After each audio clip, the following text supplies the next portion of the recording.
Pemirsa, jelang menyambut malam pengerupukan sehari sebelumnya Hari Suci Nyepi Saka 1947, seluruh seketeruna di Bali menunjukkan kreativitasnya dalam pembuatan ogoh-ogoh. Hal itu juga ditunjukkan oleh seketeruna tunas muda Banjar Dukuh Mertajati, Desa Adat Sidakarya Denpasar Selatan.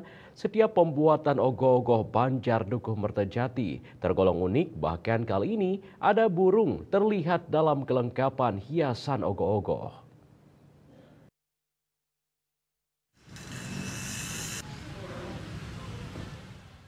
Dikutip dari sinopsis ogoh-ogoh ST Tunas Muda, Banjar Dukuh Mertajati Sidakarya diterangkan bahwa ST Tunas Muda mengangkat tema ogoh-ogoh angkara yang berarti kejam atau jahat sebagai kebrutalan kehidupan atau sikap manusia di zaman saat ini.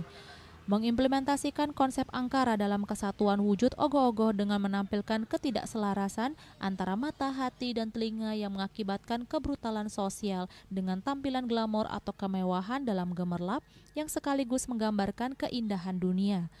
Seharusnya sebagai manusia yang beradab, kemuliaan akhlak harusnya dikedepankan, serta mengedepankan fungsi indera secara positif sebagai filter dalam mengambil tindakan hingga tumbuh kesadaran diri, empati, kerendahan hati, kesabaran, dan rasa syukur guna mengenali dan mengendalikan keangkaraan. Ketua Seketruna Tunas Muda Banjar Dukuh Mertajati Iwayan Pagah Wedanta didampingi Iketut Surawiraguna selaku Ketua Panitia Pembuatan Ogoh-ogoh mengatakan seperti di tahun-tahun sebelumnya dalam menyambut Hari Raya Nyepi Saka 1947, pihaknya selalu ingin menampilkan yang berbeda. Hal itu tampak dari penggunaan media yang tidak lazim di pembuatan ogoh-ogoh seperti limbah kaca, limbah kaleng, limbah tutup botol, limbah kayu, akar-akaran, batu apung, dan serat tapis kelapa yang diaplikasikan di tekstur ogoh-ogoh yang dikonseptori oleh Imade Putra atau Bobby.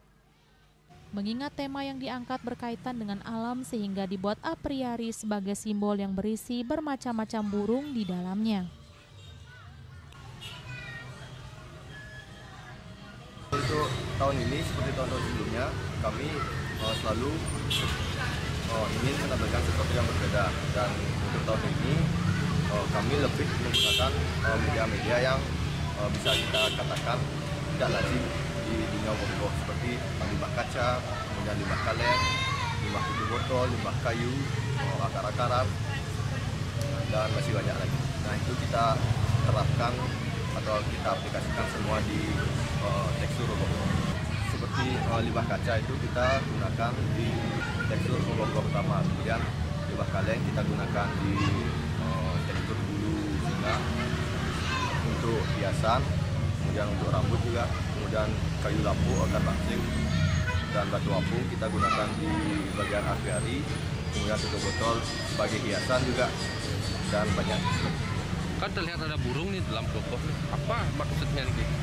Karena tema yang kita angkat berkaitan dengan alam, jadi kita buat aviari itu sebagai simbol dari alam.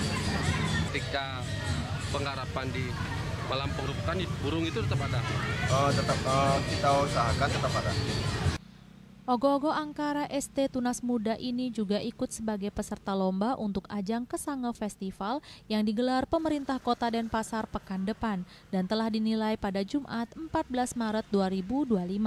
Sementara sejak pagi masyarakat berbondong-bondong ingin tahu lebih dekat ogoh-ogoh ST Tunas Muda Banjar Mertajati. Bahkan ada yang berkomentar bahwa pengerjaannya sangat detail. Indrawan, Bali TV.